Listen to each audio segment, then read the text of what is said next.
Yes, which Michael Tanner has precisely clustered into a taxonomy that reveals that it wasn't one formation or one large ship with orbs breaking away from it. They were separate command and control objects going on. Yeah, in the military we call that a cluster flight.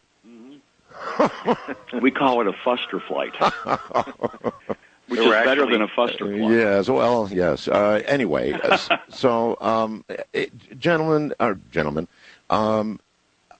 Jim, if you had to give a capsule analysis of your findings, yes, which by now you should be able to do, yes, you would say what?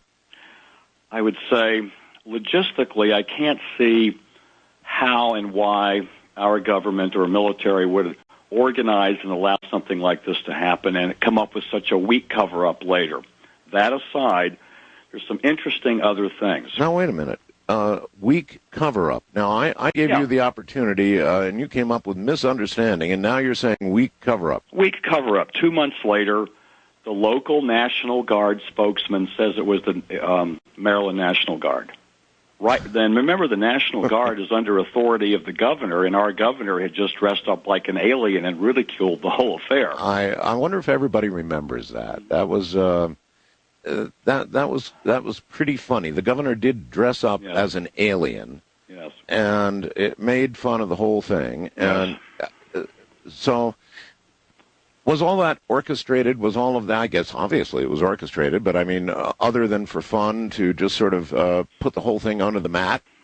Well, it's possible that he had a sincere intention initially, commensurate with Francis Barwood, to find out what was going on, and someone helped him make up his mind to drop it in an elegant way, and only the court jester can tell the king where to go. So by dressing up like an alien, it was a way to dismiss it gracefully, is one choice. All right, but again, your findings rule out flares and don't rule really anything in. Is that fair? Well, let's consider one other interesting event. Scientific American magazine, July of that year, reported in a 10-page story that the Lucilla telescope and Hubble telescope had imaged very unusual gamma bursts of radiation, a distant galaxy, and then apparently in our solar system. How could this be? On the night of March 13th. Now, that's an interesting set of circumstances. It is, and one I haven't heard related before. Yeah. I wonder if it is related in some way. Well, we must consider all the possibilities that, since we can't get a match in the knowns database, and it's in the category of unknowns, there's where we have the freedom to speculate.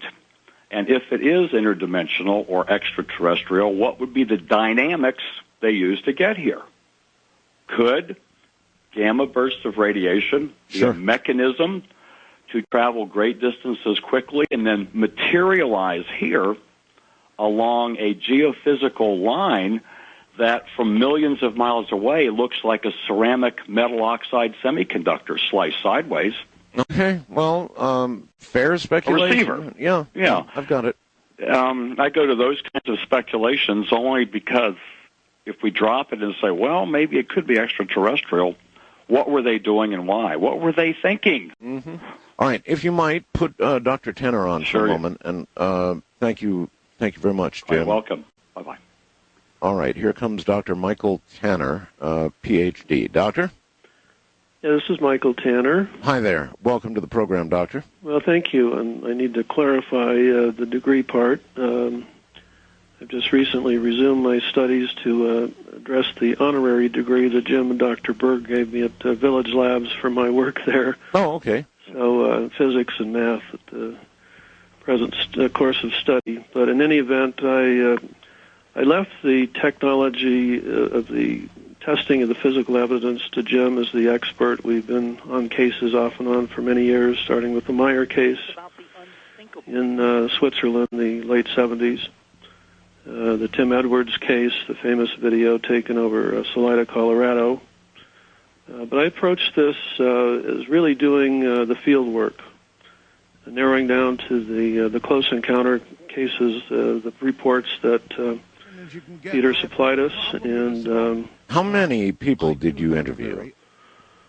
Well, of the about 800, 900 reports that collectively between Peter's database and Francis Barwood, I would say about 350. That's a lot of people to talk to. Yeah. Work. Yes. And it really began to develop into such an extraordinary, compelling picture that it required full-time work for a number of months, and then continuing, ongoing updating as new information came in. But really, I would like the listeners and for all to understand, I approached this as pretty much every man on the street, meet with people eye to eye and see their vantage point, what they saw when. That's why I selected the close encounter cases, and those witnesses who had specific reasons to know exactly what time they witnessed what they did, where they were exactly, and how much agreement in all of these witnesses was there in what was seen? Well, the problem was, and as Peter will tell you, he's got a tremendous database of information, illustrations of all kinds of, say, generally V formations of lights, but in the fine detail began to be a very confusing picture.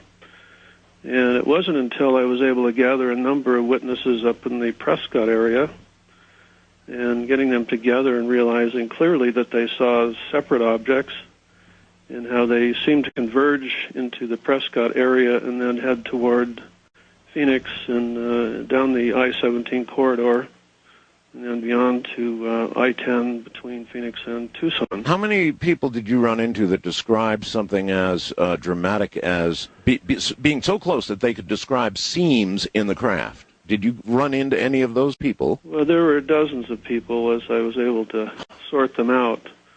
And as little as 200 feet above heads to 1,000 feet were the size of craft, and I think it was probably the same one that went over Stacy Rhodes and her family, where the craft was so low that beings were seen silhouetted in the windows. Beings in the windows? Yes. And in the ground track for that particular craft, the lights on the edges of the craft variously alternated with glimpses of rows of windows.